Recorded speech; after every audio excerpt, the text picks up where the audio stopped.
Our next speaker is Professor David Dueñas-Cid from the Kozminski Academy. He's an associate professor and director the Public Sector Data-Driven Technologies Research Center at Kozminski University.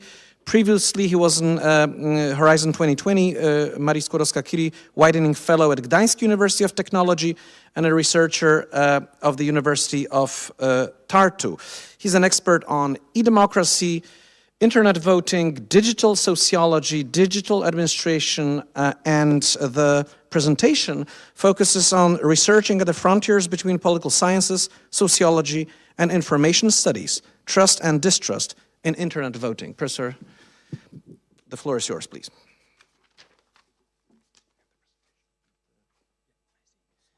Perfect. Thank you so much, Professor Leitler.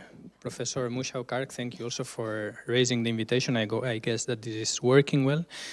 Well, as I was introduced, I'm David Dueñas-Cid, originally from Catalonia. I'm living in Poland for a few years. I've been working in different places in the last years. Amongst them, I was doing all my postdoctoral stage in Estonia, 3 years in Tallinn University of Technology, 1 year in University of Tartu. And I've been researching in different places, different countries, and so on. And I am generally working in this intersection between sociology. By training, I'm a sociologist, but also political science, because all my topics are related with political science, and information studies, because mostly I'm focusing on the digitalization of public administration and digitalization of administrative life. Said that because this is one of the roots of the things that I'm going to speak about, that puts me always in an inconvenient position, because when I talk with my colleagues in sociology, I'm an outsider because I'm researching on political science, but when I'm in political science conferences, sometimes I'm also an outsider because I'm a sociologist, and not to say when I'm researching with my colleagues on information studies for whom I am some sort of philosopher who is speaking a lot and not giving concrete data about anything. So here, I guess I will feel comfortable, because I guess that we are talking about new ideas in political science, and the conjunction of all the things that I'm doing somehow fits on this idea. These are the things that ideally, if the 25 minutes allow me, I will speak about. It's a long thing. I will try to make it short. If we have no time, it's not a problem. I can cut some of the things. But again, why researching between disciplines it's important? Of course, I mean, I think that political sciences, sociology, and information studies, they have lots of points in common. There are lots of concepts on the digital society that link together these three particular spheres. Also, and we don't need to forget, we have different methodological approaches, we have different understandings of certain concepts that they are familiar to all of us, but we see them in a different manner, and that brings to having some kind of interesting interdisciplinary debate that I think enriches, at the end of the day, the three spheres, at least where I am working. And we don't need to forget that quite often when we are applying for funding, which is the ABC of our work sometimes, they require interdisciplinarity, so I think we all need to make an effort to focus on this particular idea. And internet voting fits really good on this conjunction of things. Internet voting is a technological issue that relates with democracy, and that has lots of things to do with how we understand from sociological perspective our society. So, for example, I'm one of the organizers of the main internet voting conference existing, eVote.id. And we are gathering there all these groups of people. We have cryptographers that they research on the insights, technical insights of internet voting systems. We have cybersecurity experts that talk, for example, how external agents try to influence the elections or manipulate the elections, or even internal agents could have access to manipulating the election results. We have lawyers who they discuss about which is the legal framework to adopt internet voting technologies in elections. We have political scientists, we have sociologists. So this is a topic that it's inviting to be interdisciplinary. It's very easy to be interdisciplinary when you are working in a topic that it's really fitting interdisciplinarity. And that's the starting point of that. Internet voting, I guess it's quite easy to understand. It's the use of remote electronic means to cast a ballot. There are some other familiar concepts to internet voting that relate a lot with it. Electronic voting, it's a framing concept that gathers other forms of use of technology for casting a ballot, like, for example, using voting machines. There will be one example that I will talk about later that relates to electronic voting. And electoral technologies are all the technologies that are scattered through all the electoral process. So there are many things, but internet voting in this case, it's the act of casting a ballot using the internet. So it's important because it's remote. You are doing that at home from your computer, or now, for example, our Estonian colleagues, they will try to start using smartphones for casting a ballot. So it's using internet for casting a ballot. There are lots of things that we could hear about internet voting. I mean, there are lots of expectations that they are not always necessarily accomplished. So, for example, internet voting is reducing the cost of a ballot because we engage less people in the process of casting a ballot. We don't need to have people in the electoral, so many people in the electoral school and so on. And on my time in Estonia, for example, we did one research that we were proving that there are different cost efficiency is different on internet voting and in other voting systems.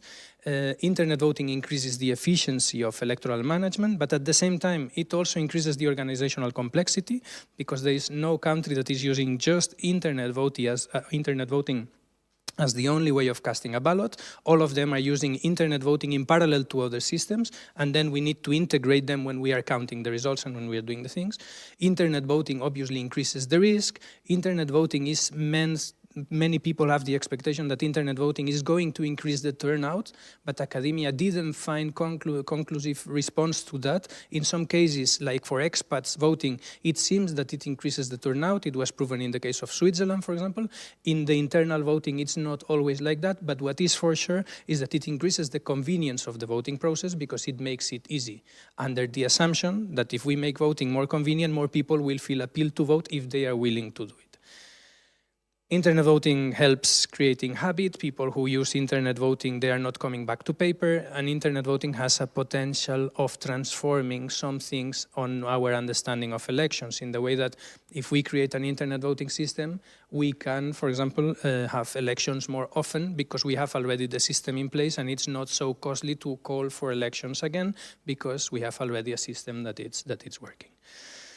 But internet voting, sorry for this super large thing, internet voting is just one of the ways that we can use for casting a ballot. With my colleagues, we were doing a research that hopefully it will be published soon. Probably you will not be able to see anything, but it's just showing the complexity of the different ways of casting a ballot existing. We ran through a literature review trying to understand all the convenient systems of casting a ballot that exist in the planet. We found more than 25 ways of casting a ballot, something that is very strange because normally, when we are politically socialized in one particular political environment, we tend to think that everybody in the world votes in the same way that we do. So in your country, you have this, in Poland, you have this crazy big paper where you need to go through all the names, then you need to put crosses here and there, then you need to fold it, then you need to put it in the envelope and in the box. And in my country, for example, we use small pieces of paper that we just took and put them there, choosing each piece of paper for one different party. This is the basic difference. I mean, you're a political scientist, you all know it. 25 different ways of casting a ballot we found all over the world. Being internet voting, just one of them. And we classify them depending on how they respond to this question. Who is voting, how is it voting, where is it voting, and when is it voting? When is the voting taking place? So internet voting is one of them. But at the same time, it's one of them that connects a lot with the topic that we are going to talk about today here, about trust. Because many of the things that relate with internet voting, at the end, they dialogue with the concept of trust. And as I said, I'm one of the organizers of the eVote ID conference, and I've been going there since 2017. So it's already 7 years that I'm going regularly, once per year, meeting all the community of people who are researching on internet voting. And the first time I went there with my sociological eyes, I sit there and I was listening how my colleagues, cryptographers, they were talking about things related with the internal security systems that we need to put in place for having an internet voting system. And they were quite often using the word trust. And then the lawyers, they were coming and they were also using the word trust. And then the practitioners, people from, I don't know, United Nations, from OSCE, they were sitting and they were also using the word trust. So all of them, they were using the same word and all of them were meaning something absolutely different. And none of the things that they were saying were connecting with my own understanding of what trust is as a sociologist. So for cryptographers, trust was connected with security. We need to make robust systems and then people will trust them. It's true. We need robust systems in order to increase trust, but it's not enough. my colleagues that were researching on information systems, quite often they were saying trust is something that will occur once the system is in place and people see that it works. Yes, of course, this is true. Trust will increase later, but it's not enough to understand that. And my colleagues, practitioners, quite often they were saying, if you are living in a country where people do not trust institutions, better not implement an internet voting system because it's not going to work. Also true. But at the same time, we have trust, which is at the beginning of the process, at the end of the process, and in the middle of the process, and none of them is referring to trust as a holistic way. In my effort as a sociologist was try to understand how can we understand trust in a different manner so that we can find a common agreement of what trust is. Therefore, I prepared one project where I was collaborating with my colleague, Professor Mushao Kark, that it's called the Electrust Project, in which we were trying to understand that, basically. What do we understand by trust when we are talking about internet voting? And how trust dialogues with internet voting? In which moments we need to pay attention to trust? And we decided to introduce a second concept, which is the concept of distrust, and I will subsequently define both of them, because I think they are in an interesting logical combination. So what we are doing on this project, we are focusing on different countries where internet voting was deployed. So we did one research in Estonia that we are now analyzing the data. We did one research in Poland, which is somehow case zero, where internet voting was never used, but maybe someday it will happen. We were researching on the Netherlands, we were researching in Australia, in New South Wales, and we will be researching in Switzerland this spring and in Norway next year, countries where internet voting was deployed in some moment or some plans were done on that. And we are doing that using two means, so just a fast methodological note, interviews with experts, and then the development of a Q methodology experiment in order to see how citizens react to the contents that experts are putting on the table. So, step one, we need to define what trust is. And defining trust, it's a very complex effort. If I would ask to all of you to provide one definition of trust, each one of you would be able to come with a definition because you all know what trust is. You know what does it mean to trust someone, you know what does it mean to trust something, so therefore it's a concept that is very used in our everyday life.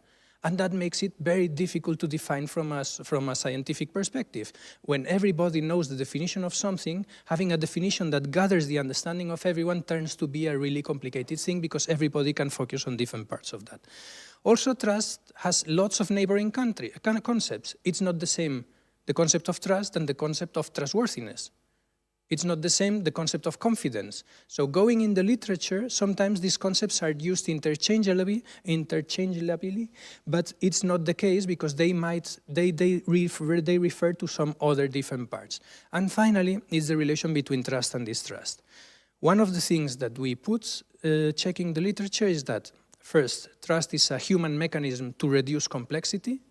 We trust, for example, you trust that the organizers of this conference are bringing people interesting, so therefore you came here to listen to things that we might say. If you wouldn't trust probably your colleagues, you would need to continue, ask yourself, is it interesting and worth to go to this conference? So somehow trust is reducing the complexity of our everyday life, and then we don't need to ask ourselves questions about should I do these kind of things, because you trust that other people are making wise decisions on your behalf. When we talk about political life, this is on the ABC of elections, for example. We trust that the outcomes of elections will be okay. We trust that we delegate the power to someone to take decisions on our behalf, and trust is at the core of everything. Trust, secondly, requires a certain level of knowledge asymmetry. We cannot know everything about everything. So therefore, we need to rely on people who we think that they know better than us on certain aspects. We trust doctors, we trust professors, we trust scientists, we trust politicians, because we know and we understand that we cannot understand everything, so we need to know which are our limits, and beyond our limits, we build trust. And trust, and here, I think a professor from this university, in fact, Piotr Stomka, he did a sociologist from here, he was making a really interesting research in which he was understanding, for example, that in order to trust, we need to distrust. So distrust, it's at the foundations of trust somehow, because if we don't have a certain level of institutionalized distrust, we are not able to build trust because we are in a complicated situation. So therefore, we have different references here that they can bring to a definition of trust. And internet voting is at the core of that. Normally, when we think about trust, there are three different types of trust that always comes to our mind. Interpersonal trust, so trust to other people who is next to us. Institutional trust, so trust on the institutions that we commonly gave to us in order to manage our life. And finally, in this case, trust in technology, so the fact that technology is going to perform the things in the way we expect.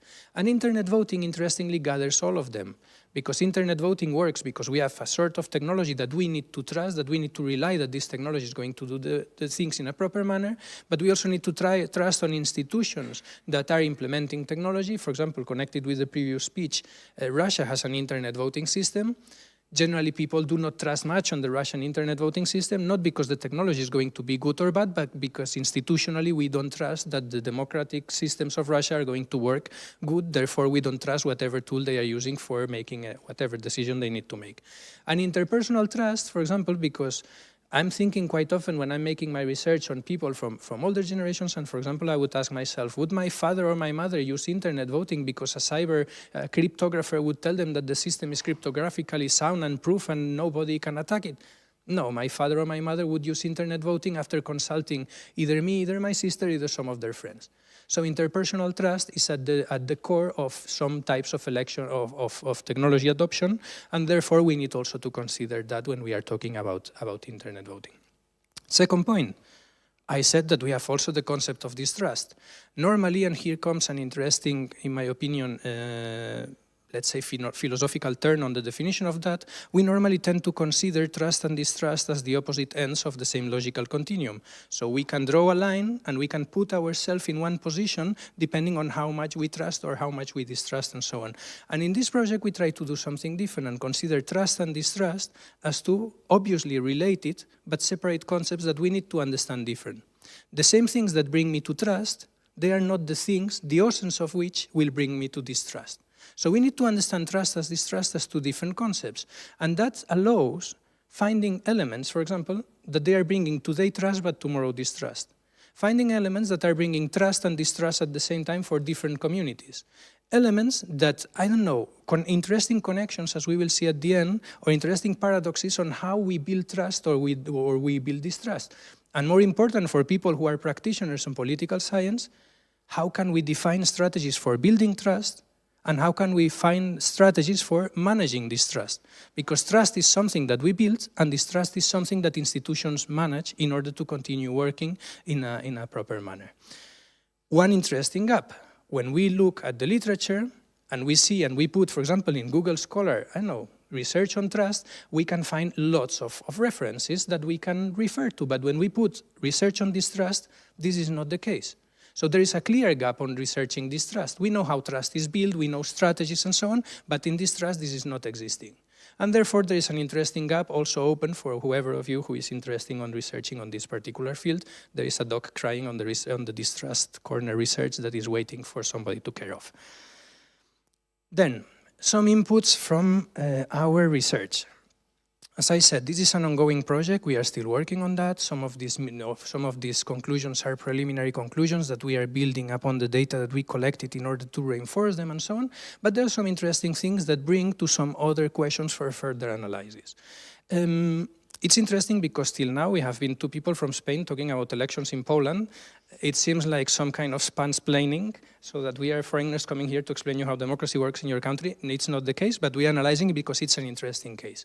Poland is an interesting country, as we could see before on the presentation by my colleague, that there is a kind of high level of political tension. And it's interesting, for example, on the last elections that you had, the results were quite close, but they allowed to a change on the government.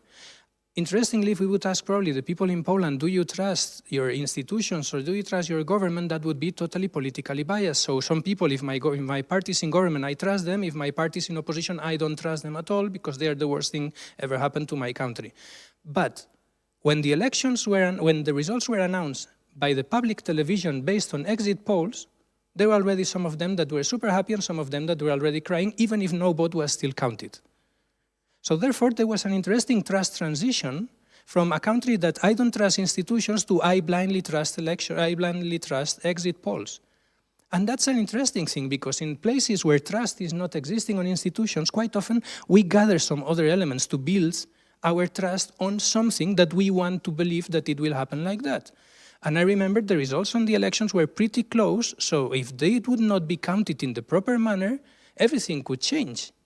I think it was a matter of 0.something% that Razem was part of the parliament or not, because it's a coalition and so on. It was really narrow, so a change on the counting process would change absolutely the results, but people were already celebrating, and we are the presidents, and we lost, and so on and so on. Interesting trust switch in connection with that. But here we are talking about technology, and if you remember 2014 local elections in Poland, you introduced a system for transmission of the results from the voting booth to the center where the things were going to be counted. And this system was not working properly, so meaning that you had the elections, this system was promising that the results were going to be publicly available pretty soon, and they were not, because there was a problem on the installation of the system and so on and so on. And the people had to wait. But there were the exit polls that you blindly trust. But exit polls are really reliable when we talk about presidential elections or when we talk about parliamentary elections, but not so much when we talk about local elections, because there are so many factors that make that the sample and the way it's built and so on, it might bring to some mistake. And when finally the information system was working and the polls, you received the results of your local elections, the results were not matching the results that were expressed in the exit polls. What happens here? We were blindly trusting exit polls. And we have been 1 week waiting for the results. Something happened during this week. So the system that was going to bring trustworthiness, efficiency in the process of counting the votes, was somewhere raising this trust that the results were as we were expecting, because all our trust references, all your trust references in this moment, they were corrupted or they were not working as it was expected. So inputs from Poland, for example, some particular cases on trust management in a country where technology was also used in certain parts of the election cycle, and they brought to some different things. I will not get into the postal voting story on 2020, because there are lots of experts here who know much better than me, but you also know how institutions didn't manage to provide a good solution for managing elections during a pandemic period. Inputs from another country. I know I have 5 minutes. Inputs from another country, New South Wales, Australia, they used to have an internet voting system that it was working from 2000 until 2019, I think from 2007, something like that. It was just working on this particular part of Australia, and it was cancelled. But there are some interesting stories on that. It was cancelled because there was a technical failure, because many people wanted to vote at the same time, because it became suddenly very popular. And it became very popular because a group of cryptographers went on the public television to say that the system was untrustworthy because it had some flaws and some problems. Interestingly, the fact that somebody went to television to say that you shouldn't trust this system made that some people who were sitting at home, they said, oh good, there is an internet voting system in place that I could use. And they absolutely ignored the fact that somebody was telling, don't trust it, and they went massively to use the system on the elections because they obviously prefer to be on the beach than going to the voting booth and queuing and so on and so on. So interesting paradoxes on that. The creation of the strategy for creating distrust in the system created at least adoption, and if we consider adoption as something that is related to trust, it created some sort of trust on the citizens that they wanted to use this particular tool. There are other things, but as I don't have much time, I will talk about that later maybe.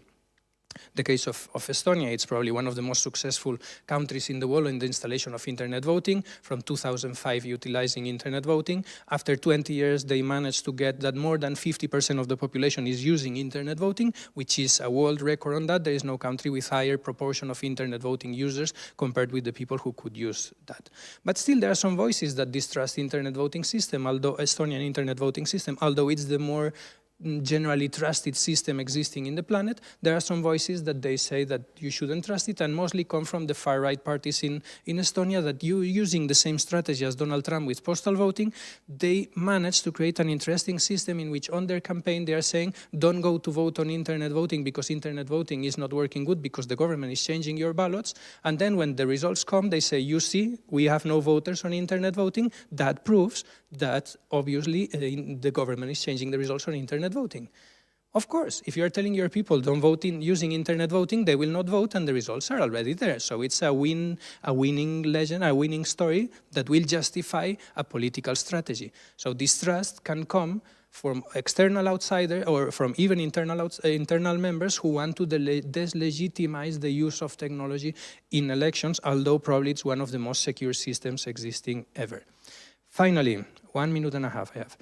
In the Netherlands, they were using machines for voting. This is the case that it's more developed, and there will be a publication summarizing that probably somewhere this summer, in which they were using machines for casting their ballots. So it's not internet voting itself, it's electronic voting, but those machines, they were proven to be untrustworthy by a group of hackers. And they did it in a really brilliant manner. Just before elections in 2006, they went first to the office where the machines were stored, and they said, hey, we are going to make a demonstration in a school.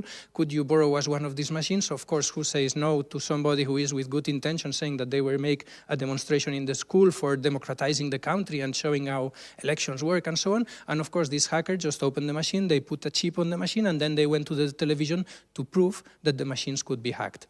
And in a TV show live, they proved that this voting machine could play chess. And it was something that, of course, was collapsing the management of elections in the country on that moment, and they had to withdraw the use of voting machines in elections. Some learnings from that, there were some elements that those hackers were well-known ethical hackers of the country, and trying to create distrust on the electronic voting system, they were trying to increase the trustworthiness of elections, because if we get rid of these machines, our elections are going to be better. So there are some interesting combinations here in which some actor was bringing trust and distrust at the same time. They were bringing distrust on the machines, but they were bringing trust to the system. The same happens with some other, anyway, I will just go fast on that. But it proves that the existence of some elements that they can bring trust and distrust to whatever system at the same time. These 4 cases, and this is the last thing because I'm 20 seconds over time, they put 4 paradoxes on the management of trust and distrust that I think they are worth to continue exploring. First, generalized distrust scenario, but trust on external unsupervised stakeholders can happen. We have the case of Poland, in which you generally trust quite a lot on exit polls, which is something that is totally not democratically managed. It's something that we trust because it never failed. Second paradox, we can find situations in which distrust is bringing to trust, like it happened in the case of New South Wales. Third paradox, distrust can come from agents that they are institutionalized in the system, and they try to undermine democratic standards of the country, even if they depend on the democratic standards of the country to surviving. Paradox number 4, trust and distrust, they are in a permanent dialogue, and they can occur at the same time in parallel regarding similar stakeholders on one particular place. And that's it. Thank you for your attention.